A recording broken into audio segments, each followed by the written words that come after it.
oo maanta raadkii ay ku reebtay ay mustaqbalkiisa wax u dhimayso marka ma xallin kartid adigu dad shacaraysan oo laga soo dhaadhiciyay arrimo waaweyn ninna ma xakamayn karo marka waxaan leeyahay aan taas ka fakaro mustaqbalkiina ka fakara caafimaadka dadka ka fakara taas intaas aan ku soo koobaya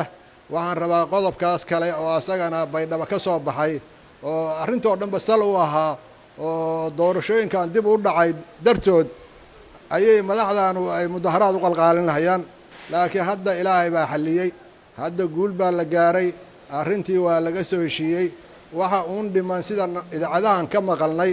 inay mas'uuliyiintii qaranka oo Soomaaliyeed ama gobol ha jooga ama xukuumadda ha noqoto inay isku yimaadaan oo ay saxiixaan halkaas qodobaa noo dhiman marka waxaan dhihi lahaa aan saxiixa sugno aan wax yar oo doorashooyinkii sida la sheegay waaba la bilaabayaa aan doorashooyinkaas sugno aan yaan shacabka la kicin yaan wixii Soomaali maanta xasaasiyad baa jirta arrimay dhamaa qabiila loo bedelay waxa lagu hayaa Muqdisho kaligeed maxaa ku koobay mustaqbalkii Soomaaliya gobol Soomaaliyeed oo mudaharaad ka dhacay lama arko gobol madaxweyne Soomaaliyeed oo gobol jooga oo dadka ugu baaqahaya mudaharaad hala soo baxo lama arko marka su'aashu waxay tahay annagu caasimadii Soomaaliya waa joognaa waa sax dawladda Soomaaliyeed xamaray fadhidaa waa sax laakiin wax noo gaar ah oo haddii doorashooyinku ay dib u dhacaan iyo haddii ay soo hormaraan Soomaali baan la midnahay marka waxaan kula talinayaa madaxda Soomaaliyeed oo maanta mudaharaadka ku baaqaysa sumcadiina iyo magaciina iyo sharaftiina dhowrta yaan loo fasirin reerkii hawiye la yiraahdaa dawladdiisa siiyey yaan loo fasiran aan Soomaali sugno aan Soomaali wax la qaybsano nimanka isbaaysiga aan la tihiin waxaan leeyahay ayaguna garwaha ka mudaharaadaan Jubbaland ka mudaharaadaan Baydhabo ka mudaharaadaan laakiin yaan xamar corona dadka loo badin wassalaamu calaykum waraxmatullaahi wabarakaatuh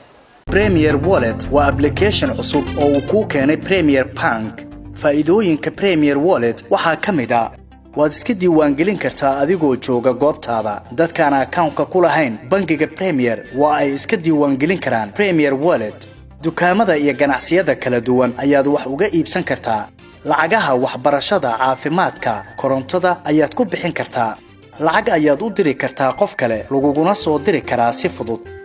account-kaaga iyo Mastercard-kaaga Premier Bank ayaad ku xiran kartaa kana maamulan kartaa lacag ayaad ka dalban kartaa asxaabtaada ama waad ogolaan kartaa lacag laga soo dalbaday dhaqdhaqaaqa lacagahaagana waad kala socon kartaa ganacsiyadu waxa ay leeyihiin ab u gaar ah oo ay kala socon karaan xogta lacag bixinta macaamiishooda inta ay in ka badanba ka hel abka Premier Wallet oo kala soo deg hadda Play Store-ka ama App Store-ka Premier